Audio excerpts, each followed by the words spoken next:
지난주에 제일 중요했던 개념이 하나님의 존재는 피조 만물이 있기 전에 천지가 있기 전에 천은 복수로 되어 있습니다. 그래서 일단 창공이라는 개념 속에 하늘이 있고 그 다음 하늘은 이제 우주를 포함하는 그러한 시간적인 차원에서는 그것이 어떤 차원이 될지 모르지만 그러나 우주를 포함하는 그런 하늘이 있어요.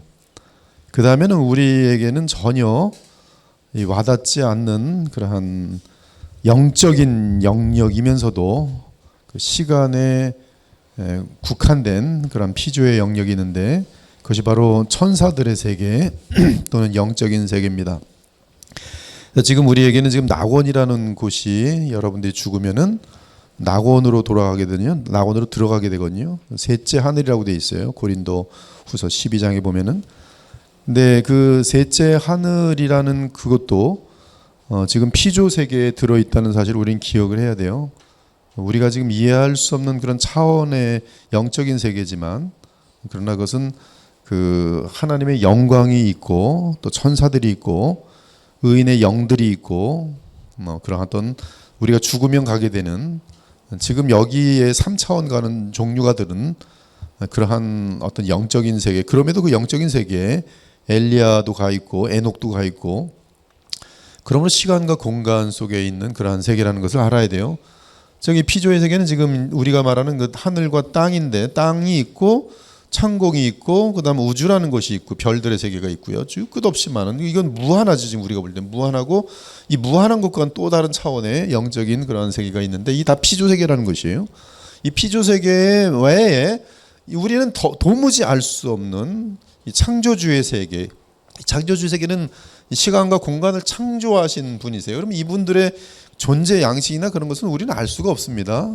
우리는 지금 피조에 갇혀 있고 시간이라는 개념 속에서 생각하고 거기서 이제 모든 이성과 모든 활동이 공간과 시간 속에 있는 우리로서는 이미 이 우주에 대한 것도 이해하지 못하는데 하물며 영적인 세계는 더더욱 이해하지 못하는데 하물며 창조주 세계는 우리로서는 아무것도 알지 못하는 것이.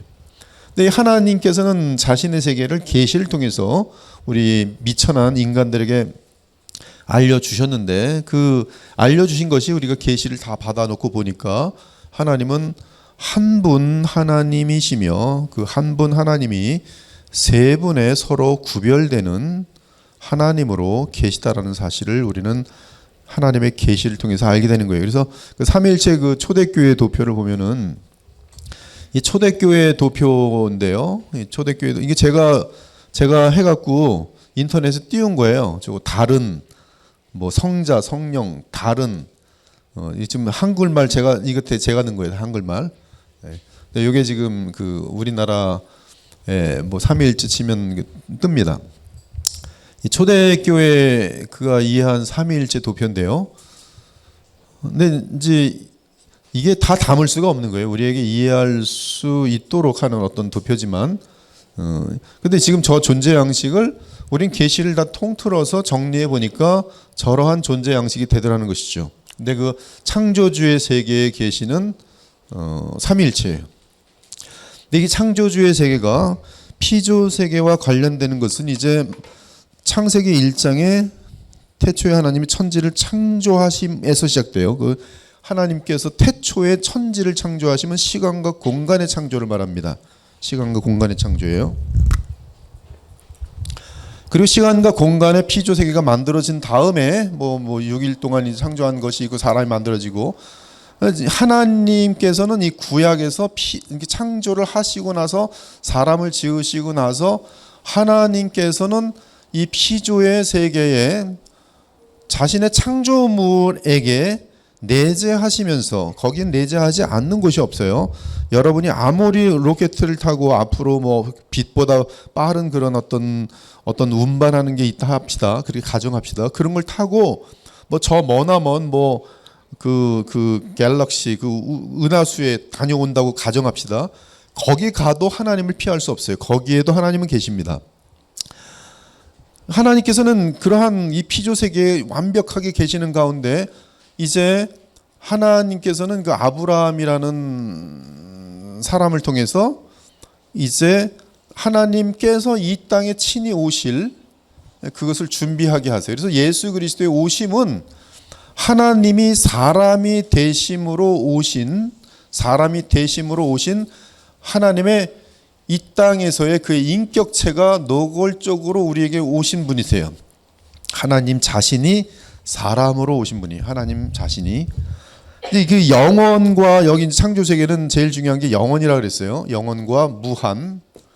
근데 이 지난주에 이제 여러분이 머리가 막 아플 정도로 복잡했던 게 여러분들의 영원과 무한은 고작 이 피조 세계 속에서의 영원과 무한의 개념에 갇혀 있다라고 제가 말씀을 드렸어요. 그래서 숫자도 보면은 분수로 간다고 합시다. 2분지 1, 4분지 1, 10분지 1, 100분지 1, 1000분지 1, 만분지 1, 억만분지 1. 끝났다. 끝이 아니죠. 억만분지 1 곱하기 조분지 1, 조분지 1, 조의 뭐 10의 경의 몇, 수, 0 밑에다가 1 놓고 밑에다가 공을 무한하게 칠 수 있죠. 우리는 그 개념이 잡혀 있어요. 무한해요. 그죠? 숫자도 무한하고. 또 일부러 1, 10, 100, 1000, 뭐 500이 있다고 합시다. 1000이 있다고. 이 숫자도 여러분 머릿속에 숫자가 분명히 늘어나는데 끝이 없어요. 그렇죠? 모래알을 샌다? 모래알을 한번 세어 봅시오. 여러분들이 끝이 없어요. 그렇죠? 뭐 끝이 없는 게 끝이 없어요. 너무 많아요. 그럼에도 불구하고 그 어떤 시간도 그렇죠. 여러분이 태어났습니다. 이제 영원히 태어났어요. 없었던 때가 있었어요. 그래 여러분이 영원히 잉태되면서 엄마 아빠를 통해서 이제 생겨나면서 몸도 생기고 그 순간에 영혼이 생기면서 여러분이 없던 몸과 영혼이 생기면서 여러분의 존재는 인간의 존재는 그 천사들처럼 영원합니다. 천사들도 없던 때가 있었어요.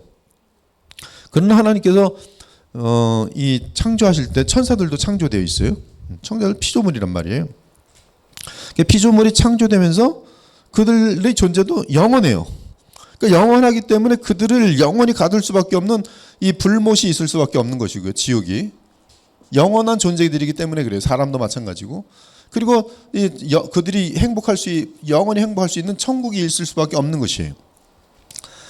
그런 가운데 하여튼 그 영원하고 무한하신 이 개념하고 우리가 가지고 있는 영원과 무한의 개념은 우린 자꾸 영원할 때도 과거로 멀리 시간적인 개념에서 저 먼 과거. 그러니까 하나님은 저 먼 과거에 계셨다. 영원 전에 계셨다. 이제 이런 개념으로밖에 하나님에 대한 존재에 대한 생각이 거기서 갇혀버린 거예요. 그러나 하나님의 영원이라는 개념은 그런 개념이 아니라는 것이 여러분의 시공간의 개념이 아니라 시공간을 창조하신 개념이란 말씀이에요. 공간도 마찬가지고 하나님은 지금 계시지 않은 곳이 없습니다. 이 우주 이 무한한 공간 속에 이 은하계가 얼마나 무한한지 끝이 없어요. 인간으로는 끝 없을 겁니다. 영원히 무한할 거예요. 은하계가 무한하게 보일 겁니다. 그러나 그 무한한 은하계에 하나님의 존재가 있지 않은 곳이 없어요. 하나님은 그러므로 이 모든 피조계에 무한히 계시는데도 이 피조 세계를 창조하시기 전에 이 무한이라는 개념, 그것은 지금 우리는 모른다는 말씀이에요. 그러니까 여러분 지금 우리는 기껏 계속 반복하여 말하는 것인데 우리는 지금 시간과 공간에 갇혀 있는 시간과 공간의 개념 외에는 더 이상 가질 수가 없어요. 그것이 피조물의 한계입니다. 그 루터하고 칼빈하고의 가장 이제 부딪힌 내용이 뭐냐 하면 쭈빙글도 들어 있고요. 이 예수님의 이 성찬이에요, 성찬. 뭐 이 몸을 먹고 마시고 이 잔을 마시면 이 몸을 먹으면 생명을 얻고 이 잔을 마시면 우리가 또 뭐 영생을 얻고 뭐 이제 이런 내용들을 가지고 할 때 뭐 이제 카톨릭 같은 경우는 뭐 이 자체가 예수님의 살이다 하면서 기적을 믿는 것이고 진짜 살이다. 그거 안 믿으면 이제 캐톨릭 신자가 아니고요. 이제 쯔빙글리 같은 경우는 그것은 그냥 예수님의 몸을 상징하는 것이다. 즉 우리가 먹는 떡과 잔은 상징이다. 그래서 이제 그 칼빈 같은 경우는 이 떡과 잔에 예수님께서 와 계시다. 영광의 예수께서 성령으로 와 계시다. 그때 이제 루터란 루터 사람들이 이 칼빈에 대해서 뭐라고 했냐면 지금 이 떡과 잔에 지금 예수님이 와 계시다면은 지금 예수님은 저 하늘에는 없다는 거예요. 없다는 거예요. 지금 여기 와 있으니까. 그러면서 이제 칼빈주의를 뭐라고 이제 조롱하냐면 엑스트라 칼빈이즘이라고 그래요. 엑스트라 칼빈이즘. 네, 그 종교 개혁 신학 책에 나오는 건데요. 리폼 티올로지에 나오는 건데요. 레포메이션 티올로지요. 리폼드가 아니라 레포메이션 티올로지에 나오는 건데 그 엑스트라 칼빈이즘에서 루터란들이 잡지 못한 것은 뭐냐면 바로 이 하나님의 세계는 영원 무한의 세계라는 것이, 즉 영원 무한의 세계가 피조 세계에 들어와도 영원 무한은 없어지는 것이 아니라 그냥 영 존재할 수밖에 없는 것이 창조주로서, 즉 예수께서는 독생하신 하나님이 사람을 입고 오신 분인데 그분이 오셔서 이 떡과 잔으로 그 자신을 상징한다고 했을 때 그 예수께서는 여전히 무한과 영원하신 창조주의 세계에서는 빌 수가 없는 것이죠. 빌 수가 없는 거예요.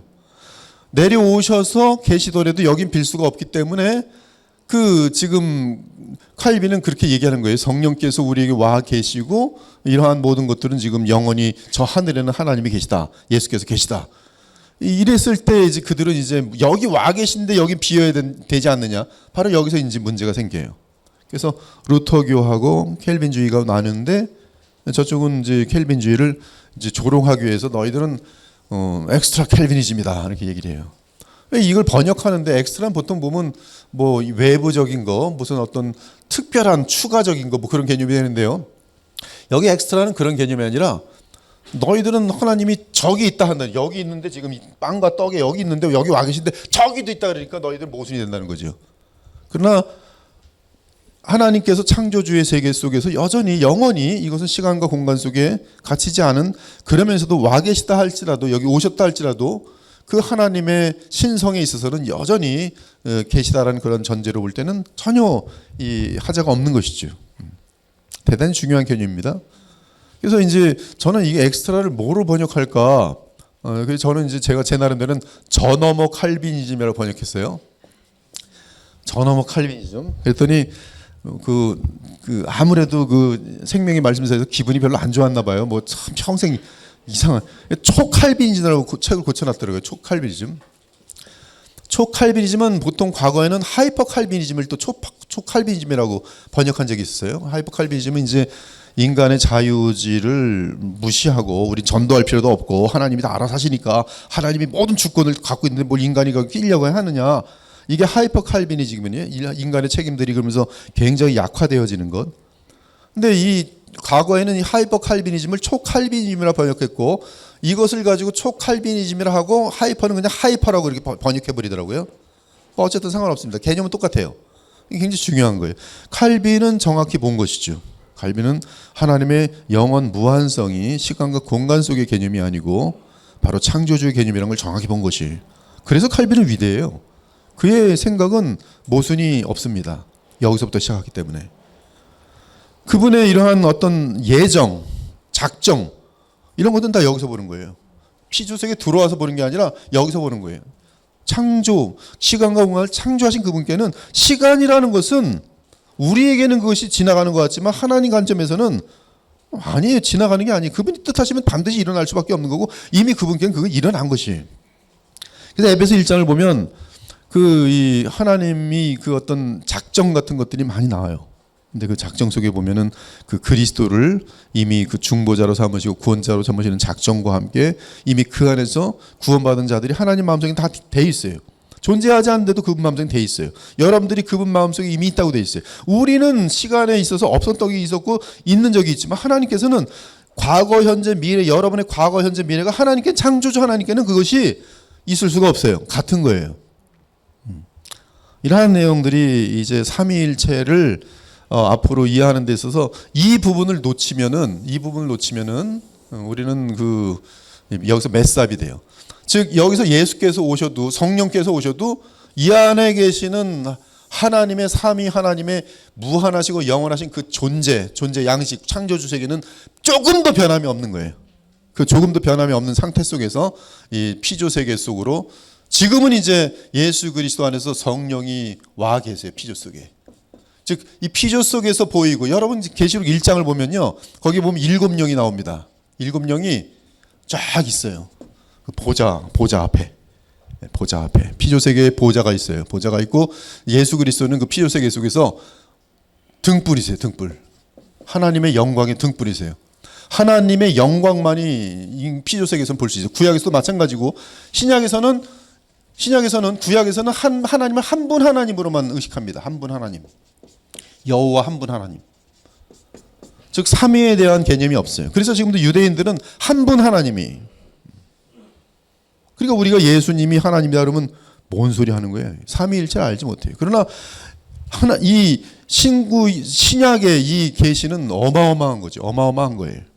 그리고 일곱 영으로 계실 뿐만 아니라 어린 양 예수 그리스도께서 죽임 당하신 것 같은, 즉 죽었다 살아나신 그의 몸에 핏자국이 있는 예수께서 그 우주 중간에 계세요. 정확하게 완전히 중심에 있어요. 지극히 높은 곳에, 가장 더 높은 곳에 예수께서 계세요. 모든 피조세계 속의 모든 곳에 이 예수님 밑에 모든 것이 있어요. 그리고 예수님은 하나님이시면서 사람이세요. 완전한 사람. 원래 아담이 이 역할을 하려고 피조속에서 그 왕이 되도록 지음을 받았어요. 순종하고 있는 한 모든 피조물들은, 천사들까지도 다 아담을 위해서 존재할 수밖에 없었어요. 그런데 마귀가 와서 그를 넘어뜨리면서 이 피조세계는 하나님과의 관계가 연결된 소위 인격체는 없었던 거예요. 즉 이 모든 것들을 하나님의 뜻대로 다스릴 수 있는 왕이 없었던 것이. 그래서 하나님께서는 아브라함을 세우시고 그러면서 이제 뭐 중간에 왕들도 세우지만 이들은 다 하나의 모형이고 그림자일 뿐이지 문제가 많아요. 죄가 들어와 있기 때문에 왕들도 보면 그렇게 기름 부어 다 세우거든요. 기름 붓다는 것은 지금 성령께서 그에게 함께 하신다는 그런 뜻으로 기름을 부으시는데 구약에서도 다 상징입니다. 상징이면서도 실제예요.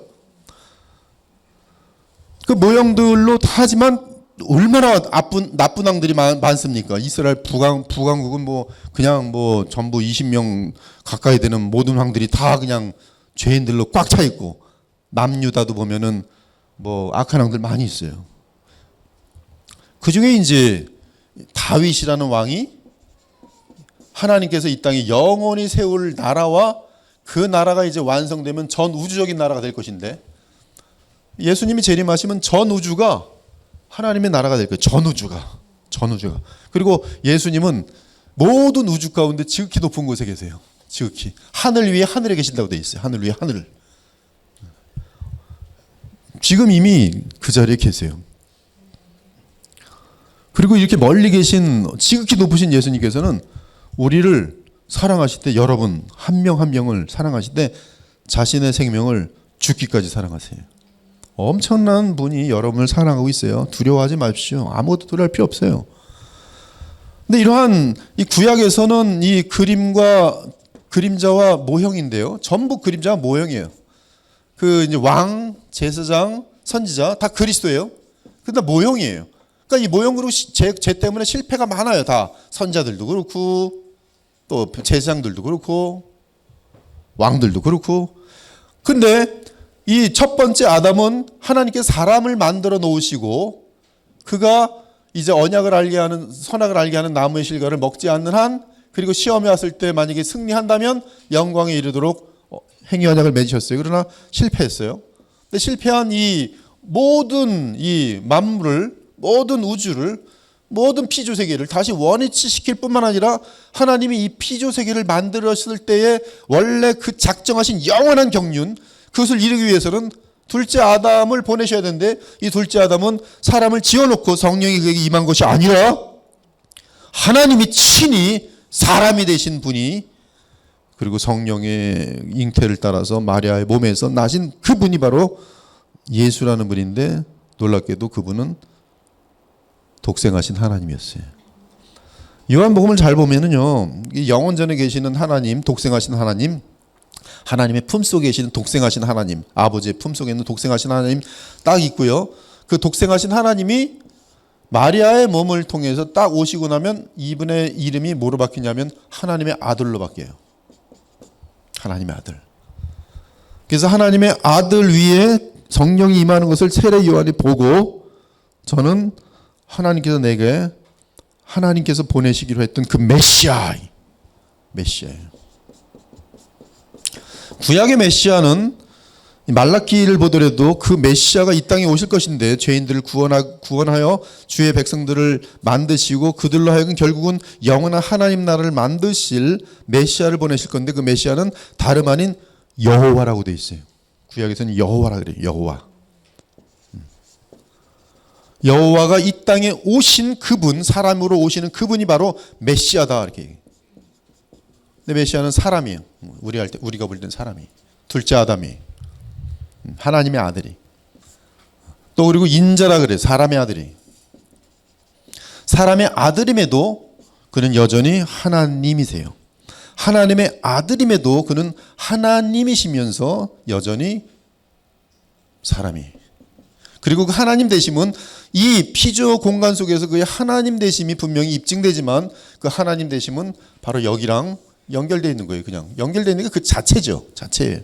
하나님께서 그 영혼을 가지고서도 영혼과 무한을 가지고서도 와 계시는 상태.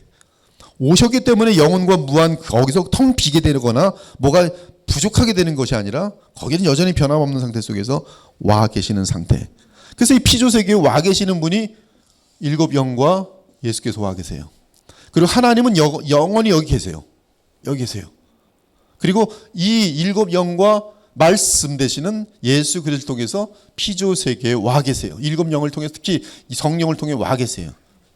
그래서 요한복음 14장에서 16장을 보면 예수 그리스도로 말미암아 우리 안에 이제 공식적으로 구약에서는 비공식적으로 성령께서 오시지만 비공식적으로 예수님께서도 등장하시지만 비공식적으로 왕들과 제사장들과 선지자들을 통해서 그리스도의 역할이 무엇인지를 보여주고 계시지만 아직은 하나님이 사람의 몸으로 오시지 않은 상태이기 때문에 실체는 없는 거예요. 실체는 없는 거예요. 근데 실체가 이제 나타남으로 말미암아 지금 그 특히 성령께서 이제 공식적으로 이 땅에 와 계심으로 말미암아 이제 성령 안에서 하나님은 우리 몸 안에 와 계세요. 그래서 지금 우리 안에는 여러분이 거듭난 사람이라면 여러분 안에는 성령과 그리스도와 하나님이 계세요. 근데 그리스도는 어떻게 계시냐 하면은 이제 그리스도는 지금 사람이세요. 그리스도가 우리 안에 계시다는 것은 무엇보다 이 지금 성만찬을 할 때 이것은 예수님의 살이고 이것은 예수님의 피라고 마실 때는 예수님과 살과 피는 예수님의 인성 부분에 속해요. 즉 우리와 예수 그리스도의 인성과 인성의 연결이 어떻게 되는가? 우리는 지금 첫 번째 아담으로부터 생육의 법칙을 통해서 지금까지 쭉 내려왔어요. 생육의 법칙을 통해서 엄마 아빠 결혼하면서 낳고 해서 여기까지 와 있어요. 그래서 여러분들 쭉 거슬러 올라가면 반드시 첫째 아담과 하와랑 맞물려 연결되어 있습니다. 한 6,500년 전에 아담과 하와랑 맞물려 있어요. 그분들이 없었다면 여러분들이 있을 수 없어요. 근데 지금 예수 그리스도 둘째 아담과는 어떻게 연결되냐면 성령으로 거듭 나면서 예수님의 그분 몸 둘째 아담과 나와 성령을 통해서 예수님의 사람 영과 나의 영이 성령을 통해서 연결되고 이 연결된 것이 효력을 나타내는 것은 내가 나의 자유의지를 통해서 그리스도를 믿을 때 그러면 성령으로 연결되었던 그 연결이 마치 수돗물을 틀면 콸콸 이 샘에서 그 샘은 그리스도의 속량이에요. 십자가 속량. 십자가 속량에서 물이 흘러 넘치는 것처럼 근데 이 채널이 누구냐면 내 영과 그리스도의 영. 근데 그리스도의 인간의 영은 그리스도의 영원한 영과 우리가 알 수 없는 방법으로 연결되어 있어요. 그리고 이걸 위격이라 그래요. 여기 위격. 아버지의 위격, 성자의 위격, 성령의 위격인데 위격이라는 것은 영원하고 무한한 펄슨이에요. 여기서 위격이란 것은 창조주의 세계의 위격은 영원하고 무한한 여기 개념을 정확히 잡아야 돼요. 영원 무한. 여러분의 피조 세계 속의 영원 무한이 아니에요. 창조주의 세계 속에서 영원 무한 속에서, 즉 시간과 공간, 우리가 생각하는 것을 훨씬 무한하게 초월하시는 그러한 개념 속에서 새 위격이 언제부터 존재하시는지 우리 알 수 없어요. 영원히 존재하시는 분이에요.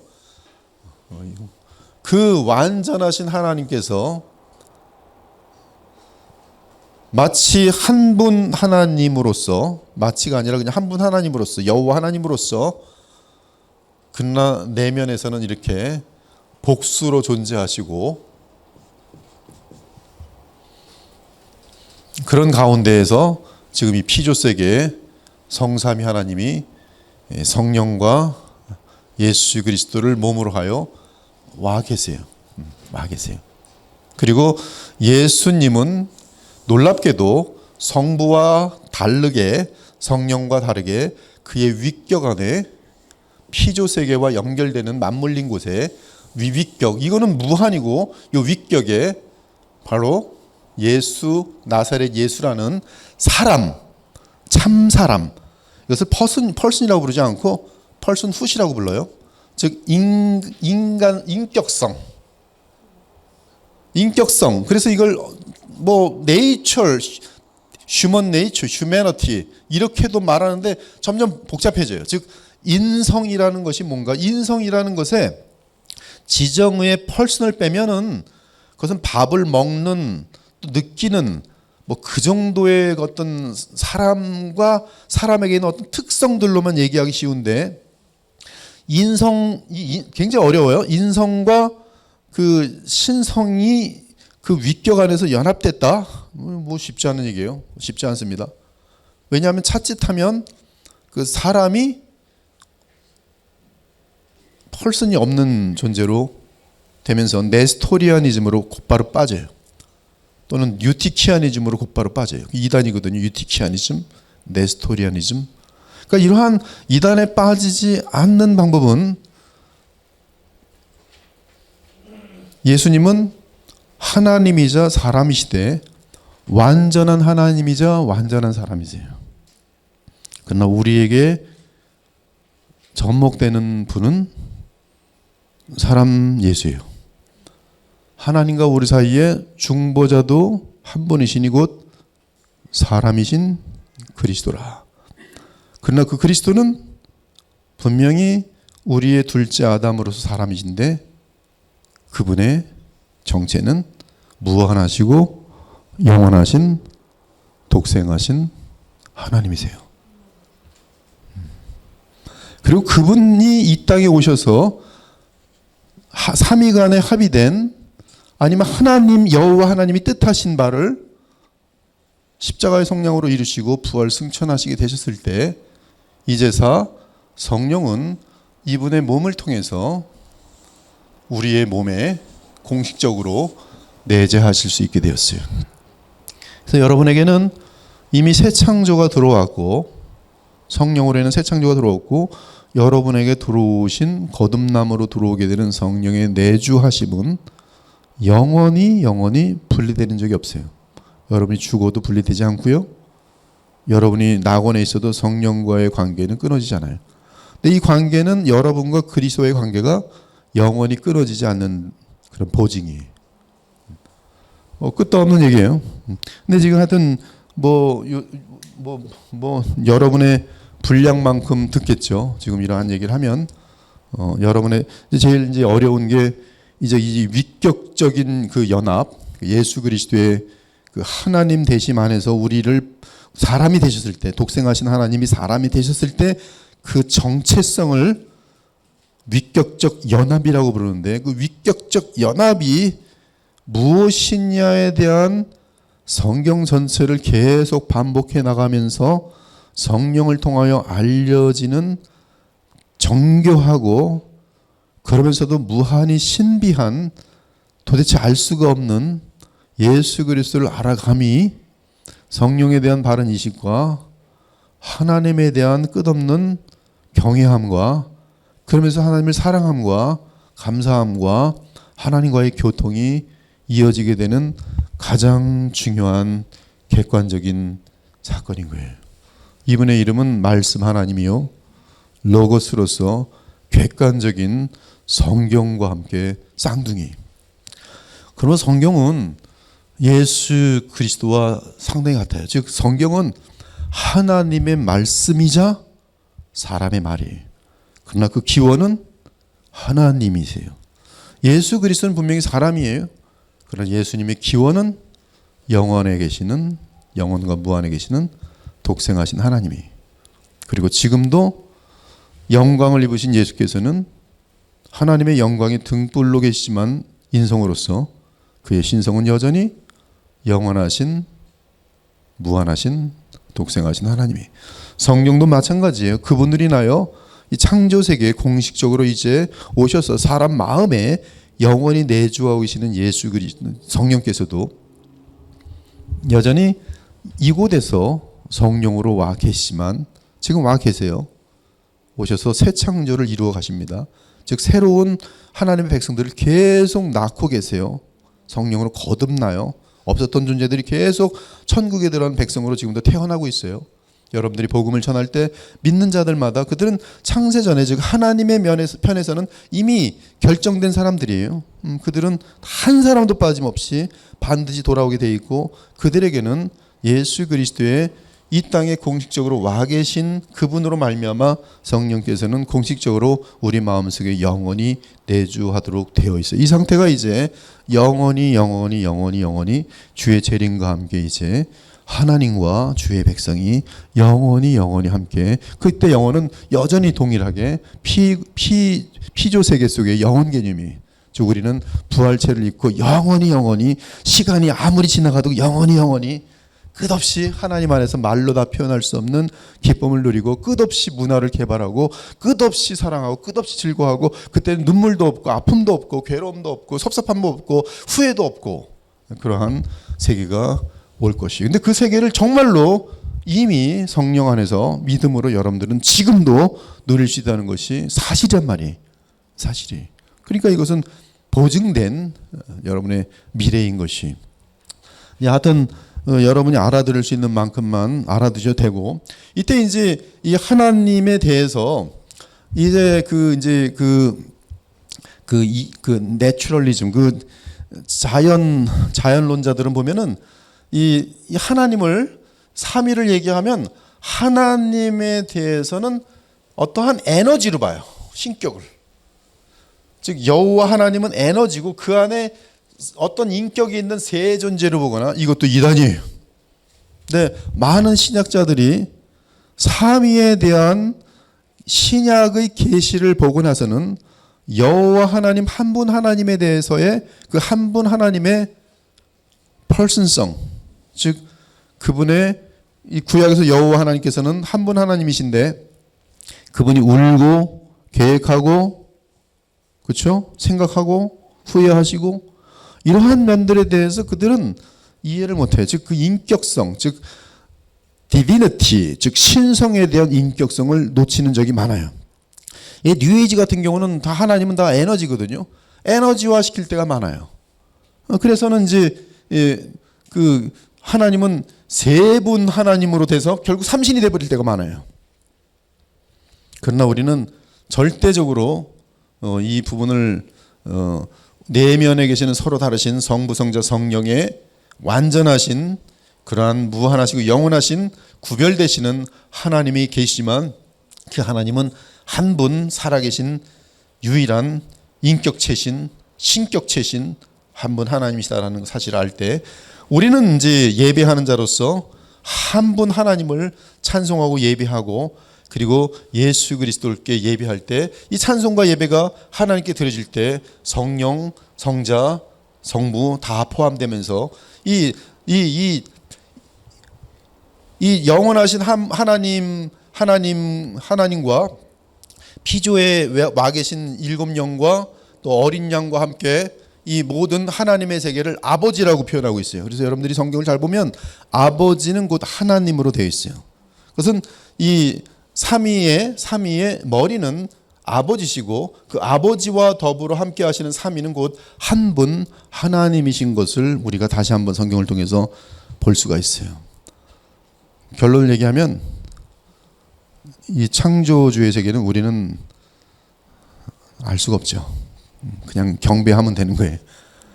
그리고 우리에게 와주신 여호와 하나님이 오신 바로 예수 그리스도, 더 정확하게 사도 요한의 말로 하면 독생하신 하나님, 말씀 하나님이, 그러나 여호와 하나님이신 그분이, 성령도 여호와고 성부도 여호와고 말씀도 여호와인데, 말씀 하나님이 우리에게 찾아와 주심으로 여호와께서 찾아온 것이 돼버린 그 예수 그리스도를 이 피조물 세계 속에서의 또 주로, 즉 예수님은 피조물 세계에서의 주일 뿐만 아니라 삼위일체 속에서도 예수님이 여전히 한 하나님이시기 때문에 주세요. 계시록을 보면 그래서 아버지가 나오고 아들이 나오는데 주가 나와요. 이때 신학학자들은 이 주가 도대체 아버지를 말하냐 예수를 말하냐 따질 때가 많아요. 그것은 지금 생각이 짧아서 그래요. 여기까지 오지 못해서 그래요. 예수께서는 아버지와 함께 주이심이 언제나 주세요. 오기 전에도 주이시고 오신 다음에도 주이시고, 그러나 그는 또한 아버지께서 맡기신 이 속량과 이 사람으로서 첫째 아담이 실패한 모든 것을 둘째 아담으로서 이루시고 모든 피조물의 왕이 되심으로 말미암아 주가 되셨어요. 그분은 그러므로 하나님으로서도 주시지만 피조물의 왕으로서도 주세요. 그분은 그냥 우리의 주세요. 신약에서는 주라고 한 것은 거의 98% 정도가 예수님을 향하여 주라 그래요.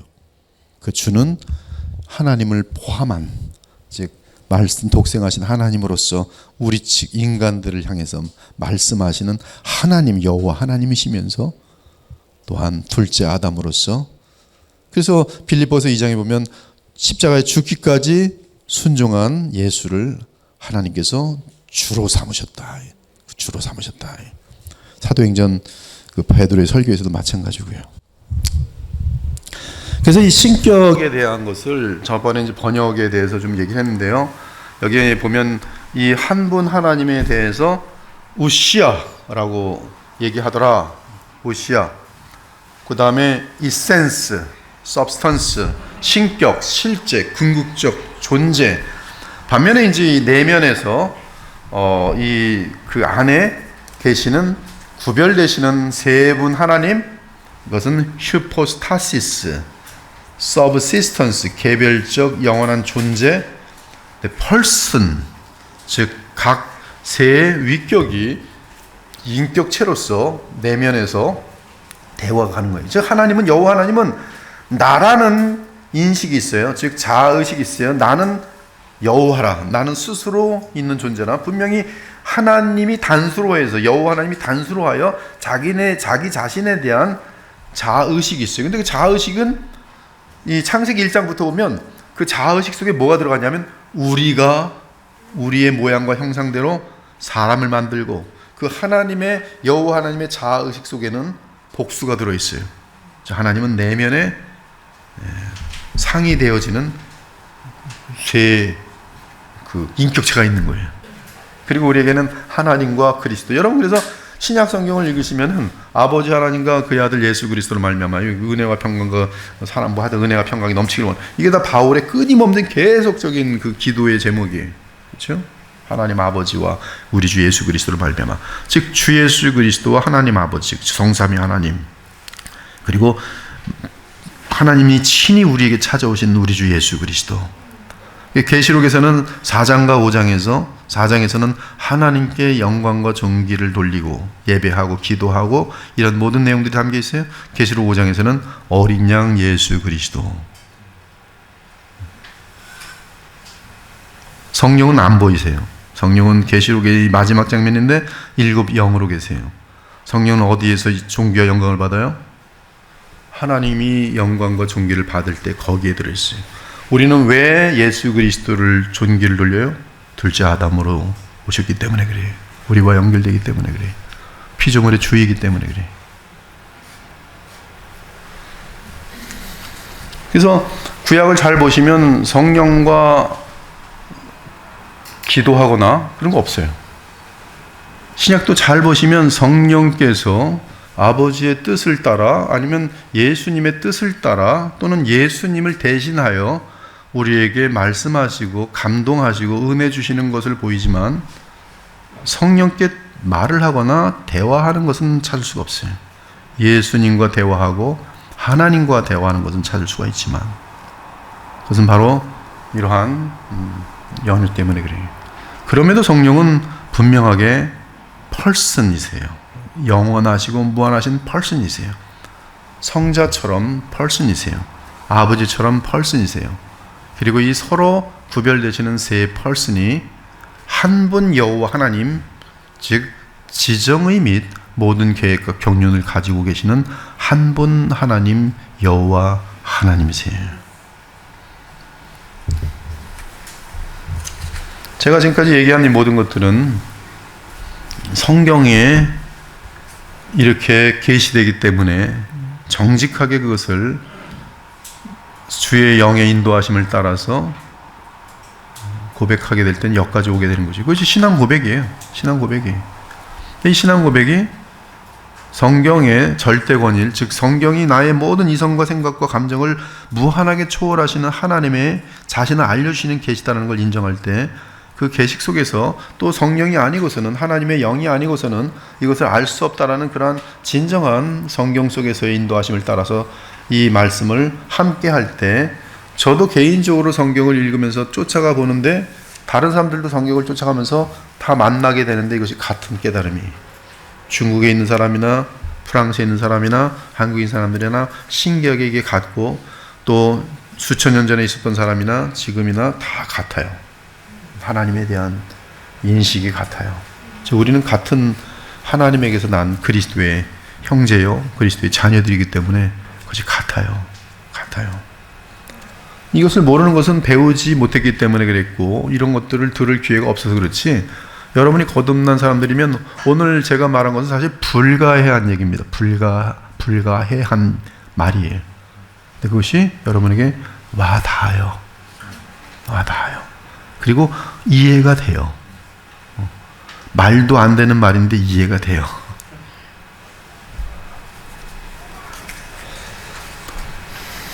우리는 그러므로 이 구약과 신약을 통해서 하나님에 대해서 질서 있게 계시된 과정을 따라갈 수 있어야 돼요.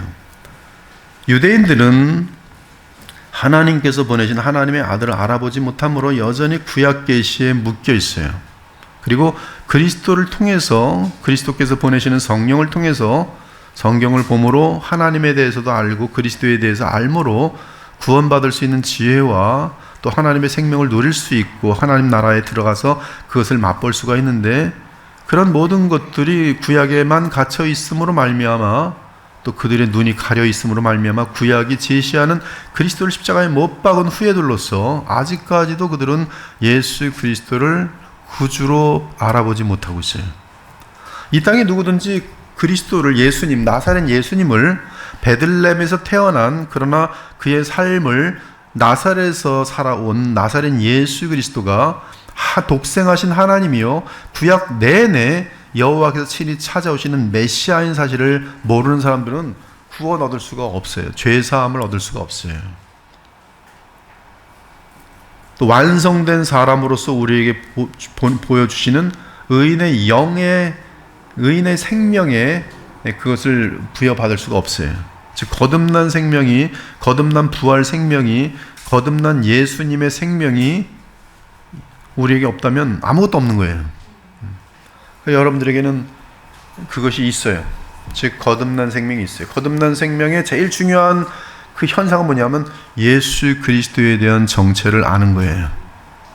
너무나 신비하고 너무나 놀라우신 그분, 영원하시면서도 시공간 속에서 함께 존재하시는 위격적 연합의 예수 그리스도를 인격적으로 알고 그분과 교통하는 사람들은 바로 거기서 이제 죄와 세상과 모든 마귀를 이기는 지혜와 거룩의 능력들, 또 예수님을 닮아가는 역사들이 나타나게 돼 있어요.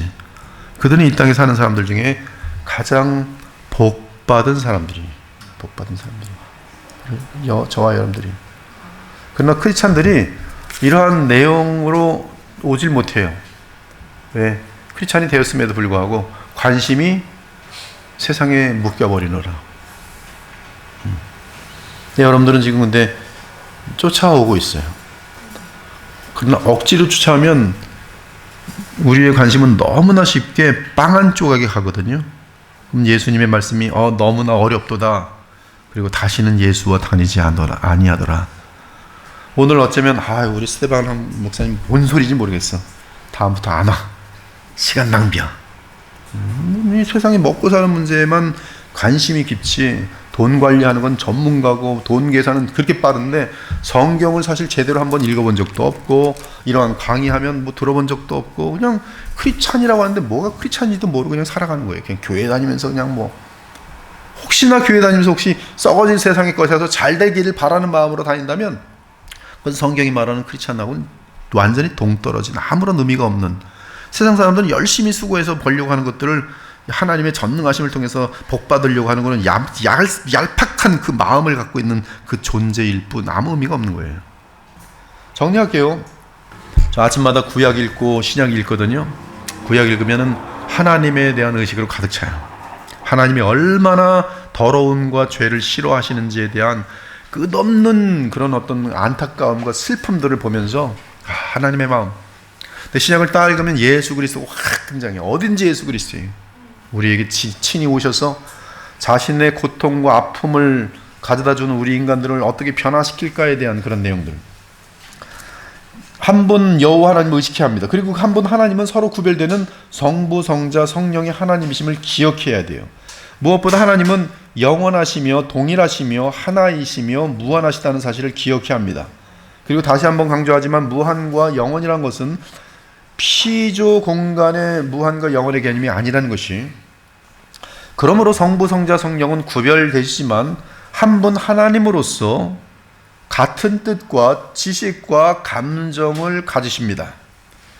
예수께서 아파하시면 아버지도 아프시고 성령도 아프세요.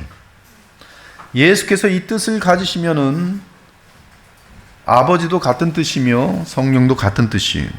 근데 이때 예수께서는 인성 부분이 있는데 그 인성은 뜻이 다를 수가 있어요. 그래서 예수님은 two wills, 두 가지의 뜻이 있어요.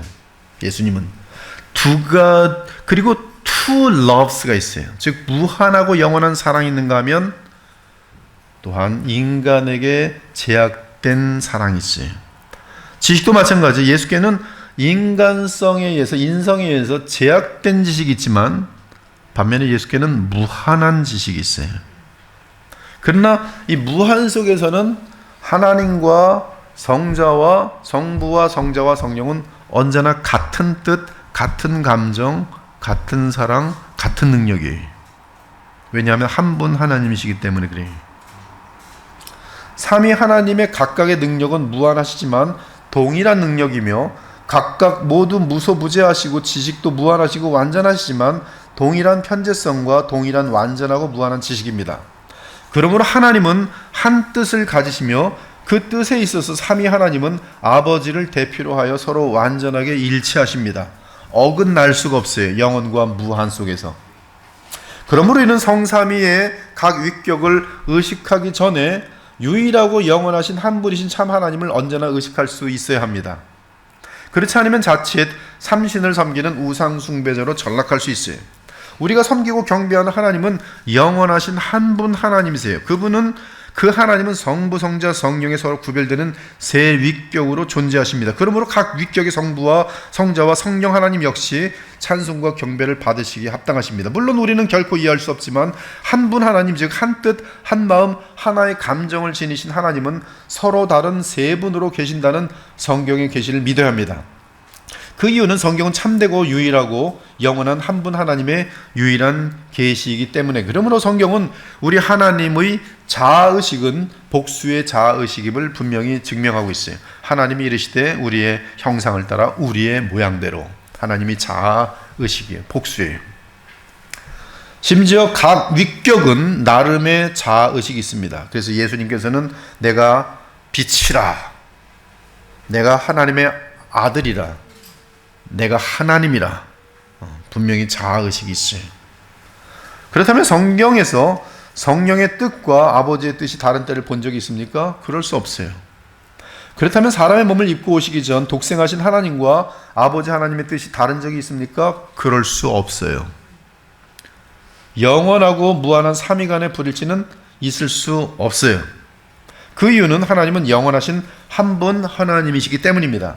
그렇다면 성부와 성자와 성령은 늘 같은 뜻을 지니십니다. 그것도 무한한 같은 뜻, 영원한 같은 뜻, 영원한 같은 경륜, 영원한 같은 계획을 갖고 계세요. 이는 삼위 하나님은 아버지의 뜻을 따르는 한 하나님이시기 때문입니다. 그러나 독생하신 하나님이 사람의 몸을 입으신 이후로 그분은 참 사람이 되셨는데, 이에 우리 예수님은 참 하나님이시며 참 사람이신 분이 되셨어요. 이때 참 사람은 진짜 사람의 영혼과 진짜 사람의 몸을 취하신 예수님이세요. 그래서 예수님의 영은 사람의 것이 아니라 하나님 것이다. 이게 아폴로 네리안이라는 또 이단이. 예수님은 우리랑 동일한, 우리야 인간이 가지고 있는 동일한 영혼과 우리와 동일한 몸을 갖고 계세요. 단지 죄가 없으실 뿐이에요. 그러나 그분은 하나님이 사람이 되신 분이시, 하나님이세요. 그런데 예수님은 아버지와 뜻이 일치되지 않는 순간을 지나십니다. 예수님은 십자가를 지시기 전에 아버지여, 만일 아버지의 뜻이거든 이 잔을 내게서 옮기시옵소서. 그러나 내 뜻대로 마시옵고 아버지의 뜻대로 되기를 원하나이다. 즉 내 뜻과 아버지의 뜻이 다른 사실을 표현한 적이 있어요. 이때 자칫 위험한 발상은 성부와 성자의 뜻이 다르다고 생각하는 것이, 그러나 그럴 수 없습니다. 시간과 공간이 있기 이전부터 영원토록 동일하신 한 분 하나님은 성부 성자의 뜻이 다를 수 없기 때문에 그래요. 그러므로 이 기도를 하실 때의 뜻의 다름은 참 사람이자 마지막 아담으로서의 예수님의 뜻이 영원하신 하늘의 한 분 하나님의 뜻에 순복하는 과정입니다. 이 또한 첫째 아담의 실패를 참 사람으로서 회복해야 하는 예수님의 입장에서 사람으로서 자신의 뜻을, 하나님의 뜻에 굴복하고 순종하는 과정이었던 것이, 첫째 아담의 실패가 무엇입니까? 아버지의 뜻에, 하나님의 뜻에 자기를 순복하지 않고 마귀를 쫓아간 것이죠. 그러나 예수께서는 인간으로서 동일한 시험이 찾아왔는데 이때 자기를 죽이고, 즉 부인하고, 그러니까 여러분들도 동일한 거예요. 항상 하나님의 뜻을 따르려면 언제나 self denial, 자기를 부인함이 있어야 돼요. 지금 이 둘째 아담이신 예수께서는 이때 자기를 부인하시고 한 번도 죄를 지으신 적이 없어요. 죄를 지을 수 있는 찬스가 왔습니다. 그러나 그때 내 뜻대로 마옵시고 아버지의 뜻대로 하옵소서 첫 번째 기도하시고, 이제 아버지의 뜻대로 되기를 원하나이다 두 번째 기도를 하시고, 그리고 나서 그는 십자가로 가십니다. 즉 사람으로서 자신의 뜻을 하나님의 뜻에 굴복하고 순종하는 과정이었다. 이로써 주 예수님은 사람으로서 첫사람 아담의 실패를 극복하고 새 인류의 머리가 되실 수 있으셨어요. 즉 예수 그리스도의 인성에 따른 뜻은 하나님께 속한 무한하고 영원한 하나님의 뜻에 순복되어야 그는 세상의 구주가 될 수 있었던 것입니다. 따라서 예수님의 뜻과 아버지의 뜻의 불일치는 인성과 신성에서의 불일치이지 신성 안에서의 불일치일 수 없는 것이, 무슨 말인지들 이해하십니까? 이에 예수님은 십자가를 지시기에 앞서 마지막 아담으로서의 인성의 뜻을 신성의 뜻, 곧 아버지의 뜻에 일치시키는 과정을 겪었던 것이, 그는 육체에 계실 때 자기를 죽음에서 능히 구원하실 이에게 심한 통곡과 눈물로 간구와 손을 올렸고 그의 경건하심으로 말미암아 들으심을 얻었느니라. 그가 아들이시면서도 받으신 고난으로 순종함을 배워서 온전하게 되셨은즉. 온전하게 되신 분이 누굽니까? 예수님의 인성이, 즉 사람 예수님. 순종을 배운 거예요. 자기를 부인하고. 그러므로 순종하는 모든 자에게 영원한 구원의 근원이 되셨도다. 또한 예수님은 사람으로서 지식을 지니신 점에서는 하나님의 계획에 대해 모르는 부분이 많았어요. 사람 예수는. 이는 우리가 이해할 수 없는 신비한 부분으로서 예수 그리스도의 위격 내에, 즉 하나님으로서의 그 영원한 위격 내에 신성의 완전한 지식뿐만 아니라 참 사람으로서 인성의 제한적인 지식이 있다는 것을 의미합니다. 그러므로 예수님은 그분의 인성에 따라 그 날과 그때는 아무도 모르나니 하늘에 있는 천사들도 모르고 아들 나도 모르고 아버지만 아시느니라. 즉 독생하신 하나님으로서 모른다는 것이 아니라 둘째 아담으로서 그의 지식에 한계가 있기에 아버지 뜻을 모른다고 말하고 있는 것이, 그가 자라면서 지혜가 자라나고 그의 명철이 자라는 거, 키가 자라는 거 다 똑같은 거예요. 사람이란 말이에요. 진짜 사람이. 이러한 진술은 하나님으로서의 예수님의 진술이 아니라 사람으로서의 예수님의 진실이에요. 이로써 우리는 우리 구주 예수 그리스도는 참으로 우리와 동일한 참 사람이었다는 사실을 조금도 의심할 수 없습니다. 그러나 그분은 실로 영원하신 그 위격에 있어서 하나님의 독생자, 곧 독생하신 하나님이세요. 그러므로 성자의 위격 안에서 독생하신 하나님이 사람이 됐을 때 이는 사람의 영혼과 몸을 다 취하신 완전한 사람이라고 보아야 마땅합니다. 그럼에도 그분은 동시에 영원한 성자 하나님, 말씀 하나님이신 것이. 그러므로 예수님은 무한과 유한이 함께 그의 위격 안에 있어요. 영원하신 위격 속에 유한과 무한이 섞여 있어요. 그리고 유한과 무한의 갭은 무한해요.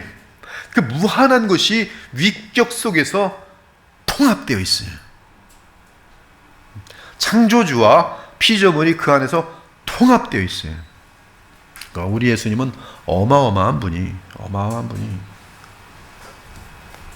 그분은 독생하신 영원하신 하나님이시며 동시에 그 위격 안에서 우리에게 오신 피조 공간에 들어오신 둘째 아담, 마지막 아담이십니다.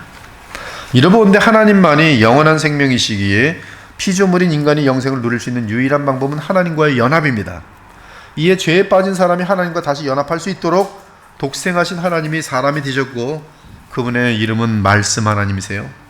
사람이 되신 예수 그리스도께서는 자기 백성의 죄 문제를 해결하기 위해 십자가의 구속을 마치신 후 부활하셔서 성령을 보내심으로, 공식적으로 성령을 이 땅에 보내심으로 우리는 성령 안에서 믿음으로 그리스도와 연합하고, 그리고 그리스도 안에서 성령을 통해 하나님과 교통할 수 있게 된 것이. 한편 사람은 피조된 인격체입니다. 그래서 여기는 대문자로 써야 돼요. P-E-R-S-O-N. 영원하시고 무한하신 영원한 위격, person. 반면에 우리 인간은 피조된 인격으로서 small, lower case, 소문자로 person 이렇게 써야 돼요. 우리 각 인격체, 그러나 유한한 인격체, 영적인 존재예요. 영원히 존재해요. 그러나 시간과 공간을 초월하지 못해요. 여러분이 죽어도 마찬가지예요. 지금 3차원을 초월하는 그런 영역에 있겠지만, 그러나 그 뜻이 시간을 초월하는 건 아니에요. 뭐 과거 세계로 돌아가서 산다거나 그렇지 않아요. 사는 것 그 자체는 항상 진행된 시간 속에 있는 것이. 즉 피조물에게 시공간의 제약을 받습니다. 그러나 사람은 하나님의 형상으로 지음받았어요. 그러므로 하나님의 신격은 무한하고 영원한 창조주의 신격체라고 부를 수 있습니다. 심지어 성부, 성자, 성령 역시 서로 구별되는 서로 다른 펄슨이에요. 영원하고 무한한 펄슨이. 그러나 각 위격의 하나님은 사람과는 달리 무한하고 영원한 펄슨이. 그러나 우리는 각각 유한하고 제약된 피조물이. 이 펄슨은 의지와 지식과 감정과 능력을 가지고 있는 것으로 정의를 내려요. 철학자들은 지정의 능력. 능력은 특별히 프리윌이에요. 나 이렇게 할까 저렇게 할까 결정할 수 있어요. 그런 게 여러분에게 다 있어요. 그죠? 오늘 교회 갈까 말까, 저 사람 만날까 말까. 그렇죠? 능력이 여러분이 결정할 수 있는 거예요. 로봇가 아니에요. 그리고 경험을 해요. 배우기도 하고 또 사랑도 하고 감정, 또 거룩을 향한 그런 어떤 열망도 가지고 감정이. 그렇죠? 다 무한하고 영원하신 이 세 펄스는 여호와 하나님의 내면의 세계에서 서로 영원히 교제하십니다. 성부와 성자와 성령은 영원히 교제하세요. 그러나 그 세 하나님은 한 분 하나님이세요. 그리고 성부 펄슨을 머리로 하는 영원하고 무한한 창조주의 신격은 성자의 펄슨으로 말미암아 성령의 퍼슨을 통해 하나님의 형상대로 짐을 받은 영적인 피조물인 우리와 인격적인 교통이 가능합니다. 특히 사람으로 오신 독생하신 하나님이신 예수님은 우리와 성령으로 연합하시고, 이때 그 연합을 우리 편에서 누리는 비결은 믿음이, 그리고 우리는 그리스도와 믿음으로 연합한 상태에서 성령을 통해 한 분 하나님이신 여호와 하나님과 교통하는 것이, 물론 이러한 하나님과의 교통을 위해서는 죄 많은 우리는 반드시 죄 문제가 해결되어야만 가능합니다. 그러므로 예수 그리스도의 십자가 속량 및 영원한 제사장으로 계시는 부활 승천의 영광의 그리스도를 믿고 의지해야 하나님과 교통할 수 있는 것이, 물론 우리의 영은 성령 안에서 하나님과 교통합니다.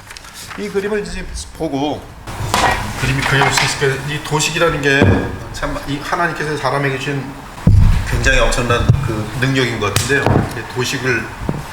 도식을 통해서 하나님을 표현한다는 것 자체가 상당히 그 신성 모독적인 그런 면도 없지 않겠지만은, 우리가 주님을 알아가기 위한 그런 것으로서 성삼위 하나님이 계세요. 영원하신 한 분 하나님이 계세요.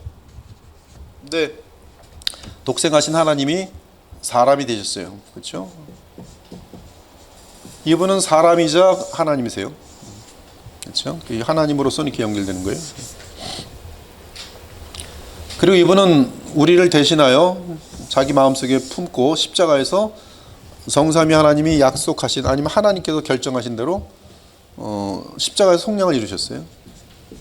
그리고 그는 나실 때부터 그의 호흡을 마치는 순간까지, 이건 뭐냐면 정확하게 사람입니다. 사람으로 나셔서 단 한 번의 죄도 짓지 않으시고, 그리고 하나님의 말씀을 철저하게 다 순종했어요.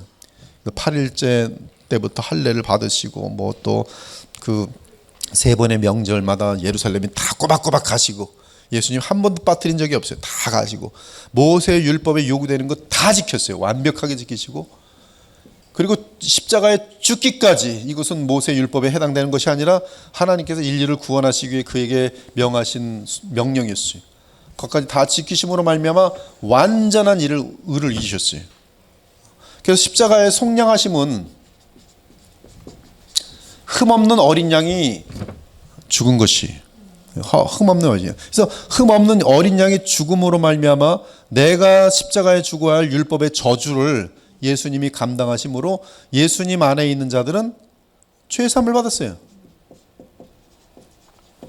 근데 죄사함을 받을 뿐만 아니라 십자가에 속량된 이 예수님은 완전히 의로운 사람이거든요. 의로운 사람이에요, 사람. 둘째 아담이에요. 둘째 아담으로서 완전한 의로운 사람으로서, 흠없는 어린 양으로서 죽으심으로 말미암아 그의 껍질이 대제사장의 것이 되면서 이 껍질로 덮어줄 수가 있게 됐어요. 그것이 바로 의롭다 칭함이에요. 그러므로 우리가 누군지 모르지만 어떤 사람이 성령의 역사로 말미암아 예수 그리스도를 믿게 되면 예수 그리스도와 거듭나게 되면서 예수 그리스도와 첫 번째로 연합하게 되는데, 즉 결혼하게 되는데, 이제 결혼한 이 사람, 이 결혼 그리고 영원히 파혼되지가 않아요. 이혼이 불가능합니다.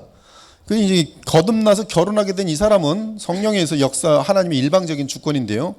이때 이 사람은 영원한 죄사함과 함께 영원한 의롭다 칭함을 얻게 되면서, 이 의롭다 칭함에 대한 하나님의 약속은 영생이거든요. 영광에 이른 사람으로 간주하시는 거거든요. 그래서 이 예수님을 믿는 우리들은 죄사함 플러스 의롭다 칭함을 받으면서 영생을 얻게 돼 있어요. 이것이 여러분의 상태예요. 근데 그리고 이 영생과 함께 여러분에게 내주하시는 분이 바로 성령이세요. 이 성령은 공식적으로 이제 내주하실 수 있게 됐어요. 왜냐하면 예수께서 아버지로부터 받아서 이 십자가의 속량을 이루신 이분은 하나님께서는 일으켜 세우셨어요. 부활시키셨어요. 부활시키시고, 부활하신 예수께서는 제자들에게 숨을 내쉬며 성령을 받으라 말씀하셨고, 그리고 부활 승천하신 다음에, 부활 후 40일 이후에 승천하신 다음에 40일 동안 여기 계시다가 10일 후에 승천하신 다음에 오순절 날에 성령을 부으셨어요. 10일 후에 성령을 부으셨어요. 오순절에. 초실절부터 3일, 그 다음에 어떻게 되는 거예요? 하여튼 죽으신 다음에 3일, 그 다음에 그 죽으시고 일어나는 게 초실절이거든요. 초실절부터 부활절까지가 40일, 그리고 여기가 이제 10일이에요. 그래서 10일 후에 승천하신 예수께서는 10일 후에 부활 승천하셔서 40일 후에 승천하시고 10일 후에 성령을 보내셨어요. 이게 이제 오순절이에요. 오순절 50일 되는 날이에요. 초실절에서 50일 되는 날. 근데 성령을 보내신 그때부터 성령은 이제 믿는 자들에게 내주하시면서 그들 안에 계세요.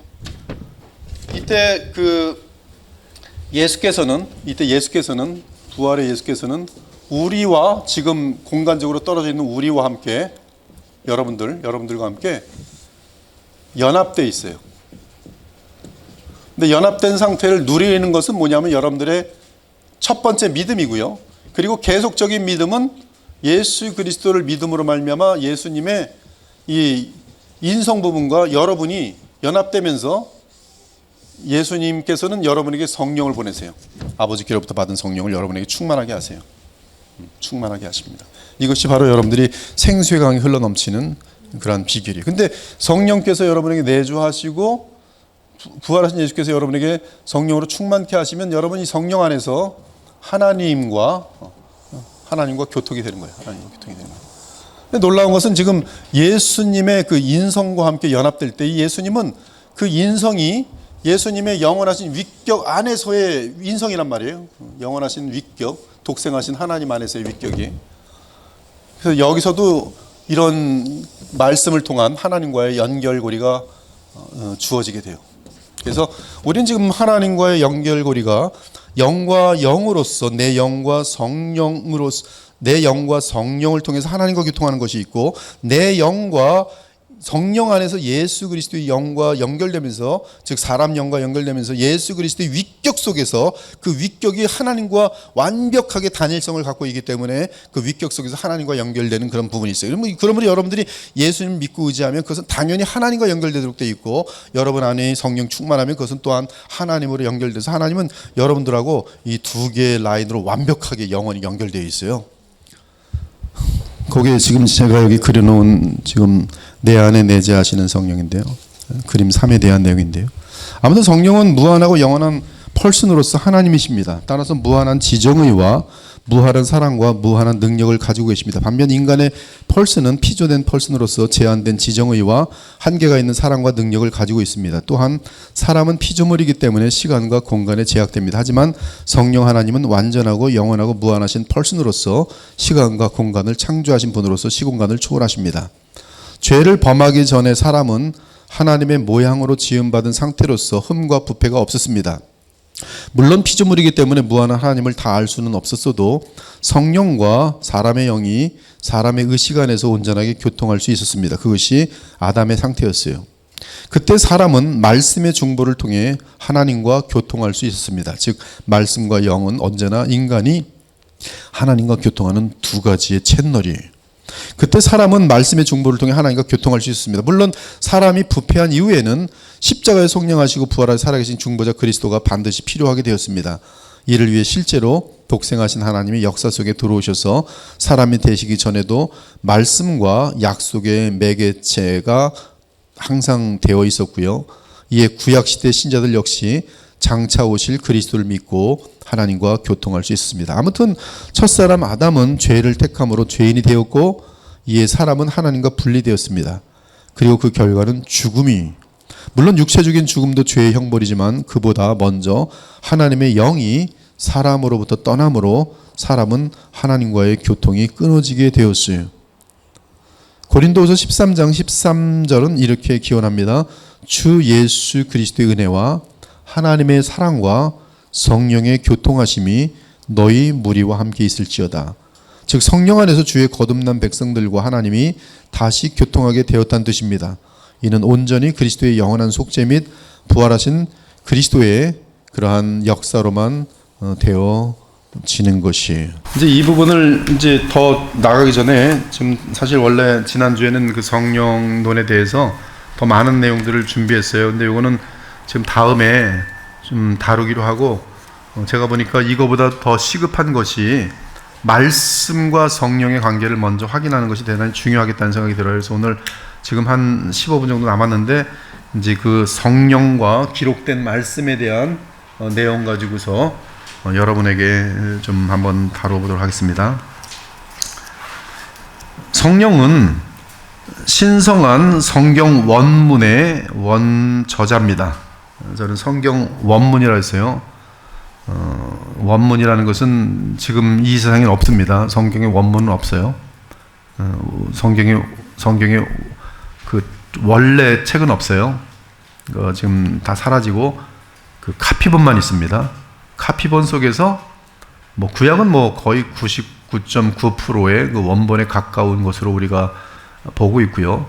신약 같은 경우는 사본들이 뭐 수백 개가 되기 때문에 그 수백 개의 사본들을 비교해 가면서 이제 신약의 원본이 이러하였을 것이다라는 그러한 어떤 학자들의 나름대로 그러한 내용 속에서 여러분들이 이제 성경을 한 권씩 갖게 되는데 크게는 두 개 정도의 그 큰 어떤 요약된 원어들이 있고 그 좀 차이가 나는 부분들이 있고 그렇지만 예수 그리스도를 알아가고 또 하나님을 아는 데 있어서는 사본의 그 어떤 비교되고 요약된 것으로 충분히 하자가 없습니다. 그러나 이러한 사본들이 아닌 원본에 관해서 성령은 이 성경 원본의 원저자시고 이 사본에 있어서도 성령의 역사는 그대로 남아있지만 이 사본에는 어떤 오류들이 즉 그 복사하면서 잘못된 그런 오류들이 있는 것을 우리 인정할 수밖에 없어요.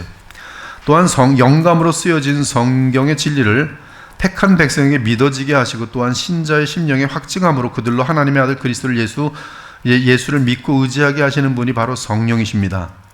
그리고 그리스도 안에서 하나님과 교통하게 하십니다. 또한 신자의 심령을 하나님 나라로 가득 채워 생명수샘이 흘러 넘치게 하십니다. 이 일이 다 지금 성령께서 하시는 거예요. 근데 신약에서는 성령은 쫓아해 보십시오. 성령은 하나님의 영이시며 그리스도의 영이다. 이것이 신약에서의 성령이세요. 구약에서는 성령이라는 단어 자체가 홀리 스피릿이라고 어쩌다 나왔지만은 그것은 하나님의 영이 거룩하다는 그러한 어떠한 설명을 하기 위한 홀리가 들어간 것이지 제가 볼 때는 하나님의 영이라는 그 한 분 하나님의 그분의 어떤 영이라는 그런 개념으로 한 분 하나님의 개념이 굉장히 강합니다. 그러나 이 놀랍게도 신약에서는 이 한 분 하나님의 영이셨던 성령께서는 이제 말씀 하나님이 사람이 되셔서 오심으로 말미암아 뚜렷하게 구별되시는 위격인 사실이 아버지로 구별되는 위격인 사실이 입증됨으로 말미암아 성령은 그리스도의 영이시며 하나님의 영이세요. 이것은 로마서 8장에 보면 다 나옵니다. 그리스도의 영이시며 하나님의 영. 그리고 그리스도의 영을 로마서의 바울 같은 경우는 뭐라고 부르는지 아십니까? 그리스도라 불러요. 즉 너희 안에 그리스도가 계시면 그 말은 뭐냐면 너희 안에 그리스도의 영이 계시면 다르게 말하면 너희 안에 성령이 계시면 다르게 말하면 너희 안에 하나님의 영이 계시면 곧 그리스도가 너희 안에 계신다 그렇게 되어 있어요. 또 요한복음 14장 16장까지 예수님 말씀이 있으면 그리스도의 영이 너희 안에 있으면 내가 너희 안에 있고 내가 너희 안에 있으면 아버지가 너희 안에 있다 그래요. 성삼위 하나님이 다 우리 안에 있어요. 예수님도 우리 안에 있어요. 인성으로는 우리 안에 있지 않아요. 그러나 그분은 우리 안에 계세요. 그분의 마음, 그분의 생각.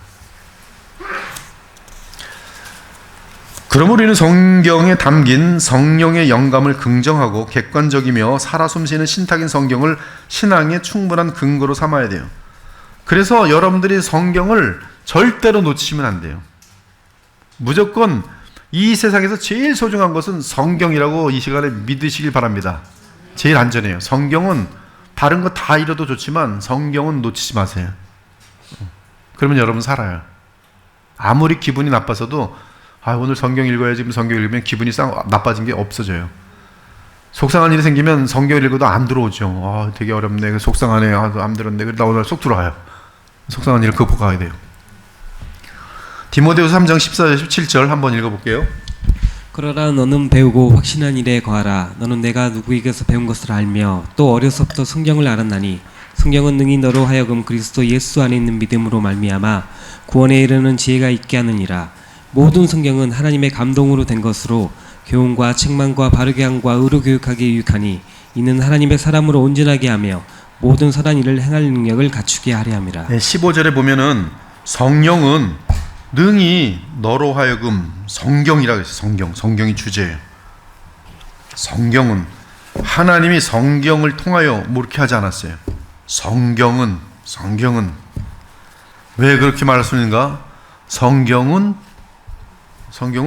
세상의 다른 책과는 다르게 하나님의 감동으로 되었기 때문에, 그 얘기 뭐냐면 성경이 하나님의 감동으로 젖어 있다는 뜻이에요. 나는 지금 감동이 없어요. 삭막해요. 메마른 땅이에요. 근데 여기는 하나님의 영으로 감동되어 있어요. 여기는 막 생수가 흘러 넘쳐요. 그죠? 한마디로 말해서 목마른 영혼이 샘물이 저기 있네 하고 가서 마시는 것과 똑같아요. 그것이 성경이에요. 그것이 감동되었다는 뜻이에요. 놀랍죠? 그러니까 여러분들이 성경을 펴기만 하면 갑자기 빛을 보는 거예요. 어두웠었어요. 땄더니 조명이 확 들어오는 거예요. 그게 성경이란 말이에요. 그러니까 성경을 봐야 되는 거예요. 쿨쿨하면 성경 보시라고. 왜? 모든 성경은 하나님의 감동으로 됐고, 이 성경은 여기 이제 15절 보면은 핵심 내용까지 포함해서 성경은 무엇을 의도하고 있는가? 너로 하여금 그리스도 예수 안에 있는 믿음으로 말미암아 구원에 이른 지혜가 있게 한다. 지혜를 얻어서 구원에 이르게 한다는 것이죠. 성경은 우리로 구원에 이르게 하는 유일한 길이.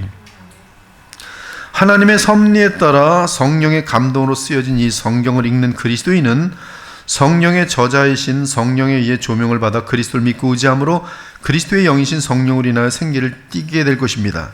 성경의 모든 부분은 영감으로 쓰여졌기 때문에 영적으로 죽어있는 불신자라도 성경을 들고 읽다 보면 성경 자체가 성령의 영감으로 되어 있으므로 눈이 열리며 회개하게 되므로 구원을 얻을 수 있어요. 여러분, 불신자에게 전도해도 안 되는데 그냥 아예 성경 꼭 읽어 선물로 이제 헤어지면서 성경을 줬어요. 그러면 이 사람이 이제 헤어지고 나서는 뭐 성경 잘 안 보다가 걔가 왜 그 마지막 떠나면서도 성경을 줬나 하면서 이렇게 읽어요. 뭐 무슨 관심을 갖고 뭐 읽겠습니까? 이렇게 궁금해서 요한복음 한번 읽어볼까? 근데 이게 그 사람이 그러다 구원받아요. 정말 그런 사람 한둘이 아닙니다. 성경 읽고 구원받는 거예요. 그래서 이제 이 성경을 모든 민족의 언어로 번역하고 하는 것들은 너무나 중요한 사실이라서, 그래서 이 성경 번역에 힘쓴 사람들이 선교사들 중에 되게 많았던 거예요. 일단 어느 종족을 선교하려면 제일 차 관문이 성경 번역이에요. 성경 번역. 그래야지 그들이 성경을 읽으면서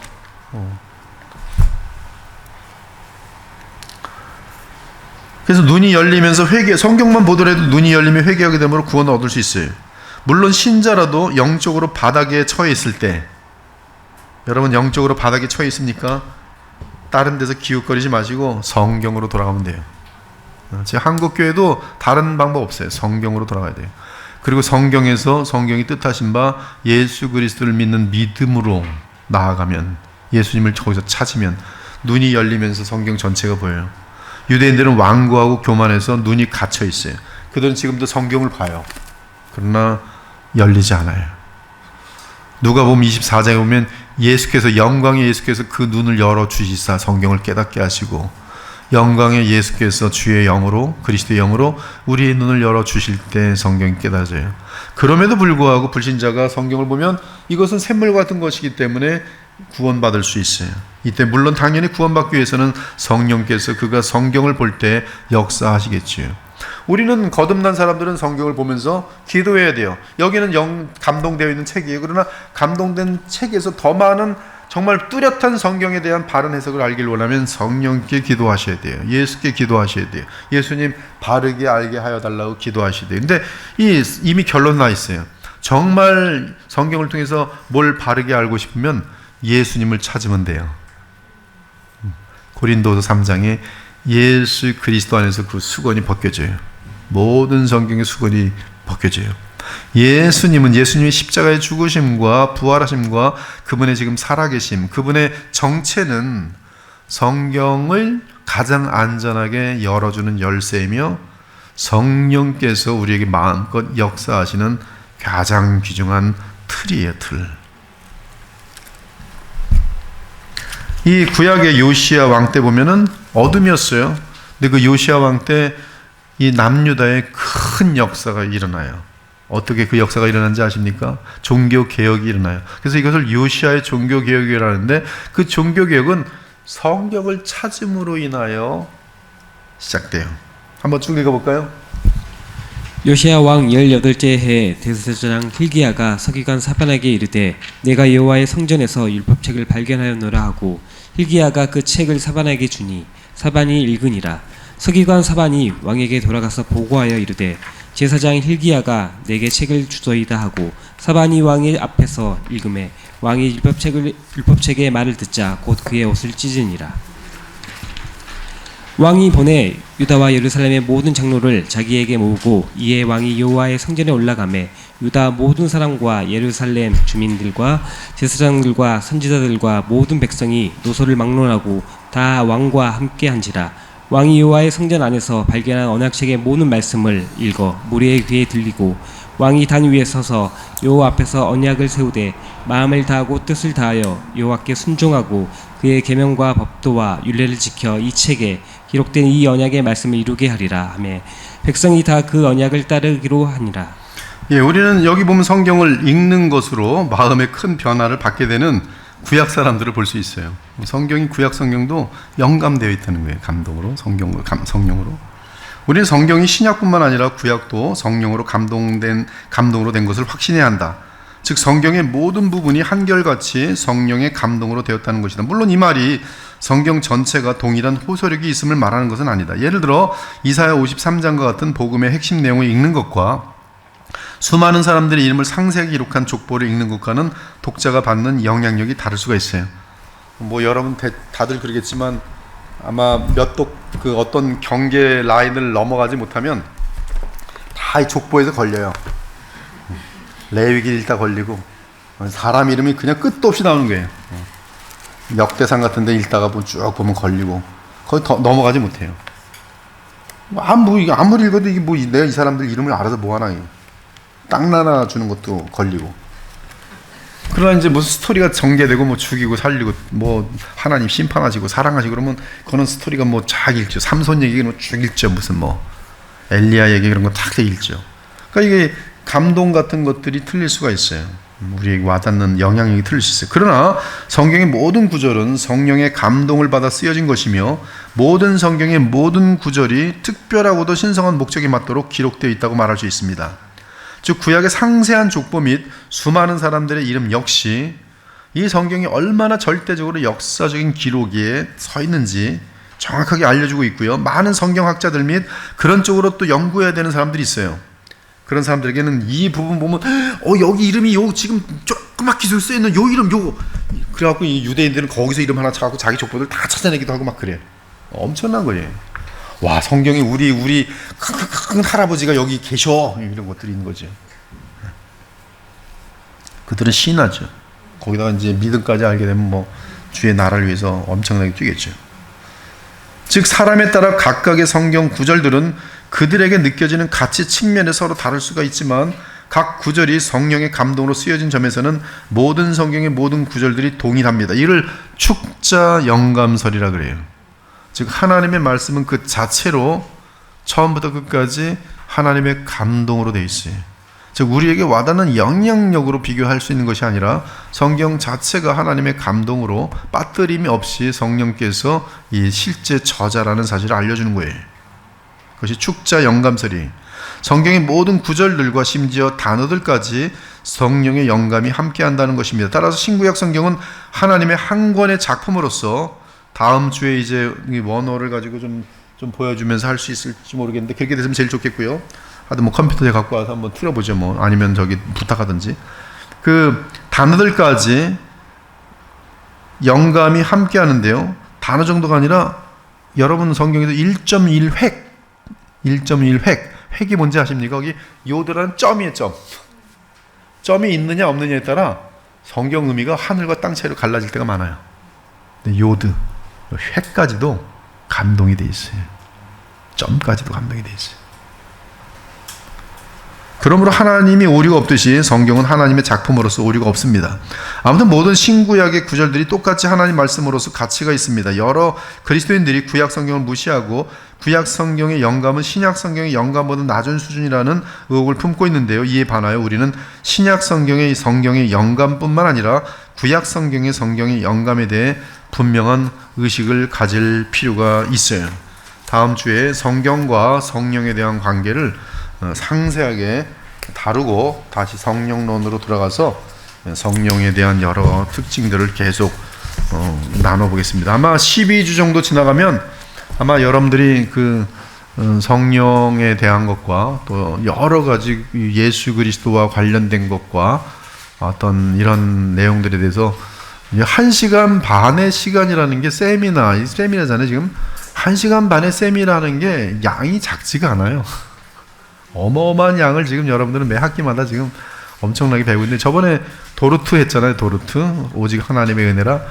그 12번에 걸친 도르트의 강론은 12번 다 들어본 사람들은 도르트가 충분히 이해가 됩니다. 얼마나 하나님이 좋으신 분이고 얼마나 우리가 복된 자들인지. 근데 하여튼 이번 이 성령에 대해서도 12번의 1시간 반의 강론이란 것은 결코 작은 양이 아니에요. 준비하는 저도 엄청나게 복을 많이 받은 사람이고, 그것을 같이 나누면서 또 들으며 기뻐할 수 있는 여러분들도 엄청나게 하나님께 복받은 자들입니다. 기도하고 마치겠습니다.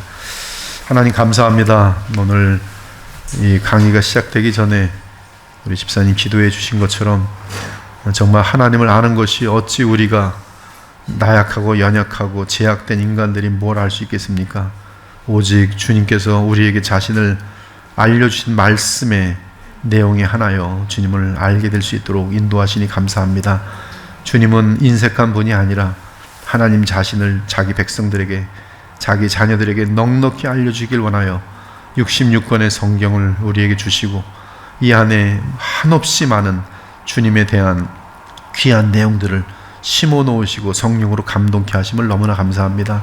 성경을 통해서 저희 호흡이 있는 동안에 하나님을 알아가고 또 우리에게 찾아오신 우리 주 예수 그리스도를 알므로 말미암아 우리가 얼마나 무한하시고 영원하신 하나님께 사랑받는 존재들이고 얼마나 가치가 있는 존재들이며 얼마나 영원한 보람을 위해 살아갈 수 있는 대단한 하나님의 하나님의 자녀들인지 왕자들이고 공주들인지를 알면서 남은 삶은 더욱더 믿음으로 정말 주의 영원한 나라를 위해서 달려갈 수 있는 그러한 하나님의 백성들, 우리 주 예수님의 신실한 제자들, 또 주의 자녀들 다 될 수 있도록 하나님 인도하시고 복 내려 주시옵소서.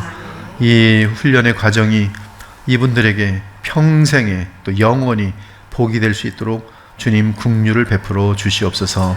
살아계신 우리 주 예수 그리스도의 이름으로 기도합니다. 아멘.